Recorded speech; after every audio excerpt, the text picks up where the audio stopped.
Working at the BBC can sometimes be a bit like the Vatican, minus the incense and natty outfits, that is, because certainly this place has an apparently insatiable taste for discussions about editorial theology. But sometimes an issue escapes this process into the wider world and causes big problems for the corporation. Today, the BBC was forced to clarify that it isn't impartial when it comes to racism. Racism is racism, came the response to criticism from dozens of prominent actors and broadcasters for a ruling by its executive complaints unit. It judged that breakfast presenter Naga Munchetty had overstepped the mark by saying this about President Trump. That was the most telling quote for me last night. I can't remember who said it, but she said, I've been told to go home many times, to go back to where I've come from, many times in my life. Every time I've never been told by the man who's sitting in the Oval Office. Every time I have been told, as a woman of colour, to go home, go back to where I came from, that was embedded in racism. Now, I'm not accusing anyone of anything here, but there is, you know what certain phrases mean. Are you still told that? Do you hear that quite regularly? Yeah. Not regularly, but, you know, I've been told it. I know that you're sitting here not giving an opinion, but how do you feel then, as somebody who's been told that before, when you hear that from... Furious. When you hear that from him? Absolutely furious. And I can imagine that lots of people in this country will be feeling absolutely furious that a man in that position feels it's okay to skirt the lines with using language like that. Does that then, do you feel that his use of that, because that's the point I was trying to make, then legitimises other people to use that? And as our guest was saying there, it feels like a thought-out strategy to strengthen his position. And it's not enough to do it just to get attention. He's in a responsible position. Anyway, look, I'm not here to give my opinion. So to be clear, she was not criticised for describing the president's tweets as racist or for relating her own experience of racism, but for that speculation about presidential motive. Among those critical of the BBC's ruling is comedian Nish Kumar, who came in to talk to us earlier today. So I don't think it's going to surprise anyone that you think the BBC has got this wrong, but why? It might surprise people. I'm unknowable.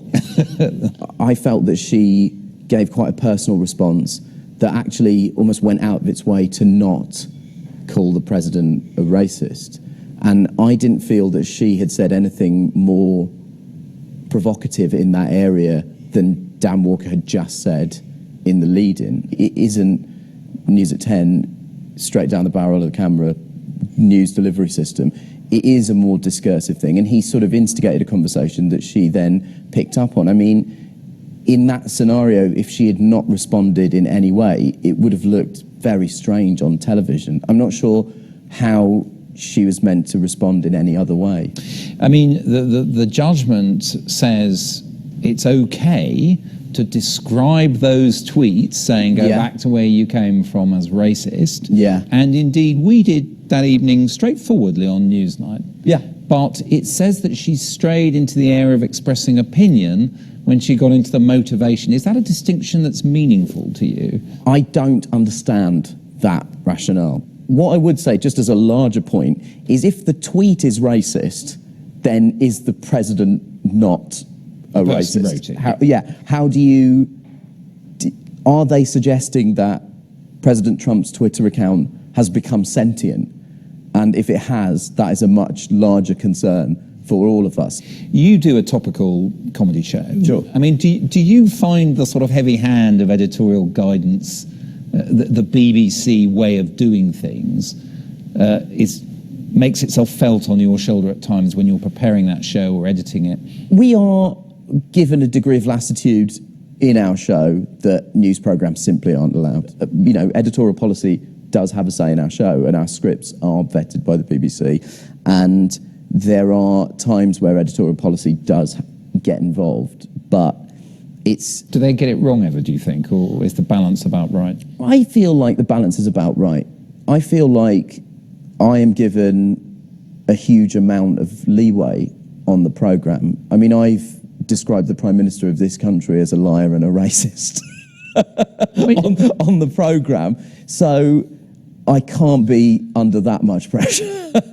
I'm asking you because I mean, you're critical of the judgment, but you've worked in the system, so you know how it works, albeit slightly different because it's a comedy programme rather than a news one. Yeah. So what do you think now the BBC's got to do to make this right vis-a-vis Naga? I think simply just withdraw the official condemnation. We all work within the BBC, we all respect the guidelines, we all respect the notion that the corporation, for it to continue to have a meaningful role to play in the media landscape, needs to remain impartial, because the licence fee is drawn from people from a variety of different backgrounds with a variety of different points of view that are entirely legitimate.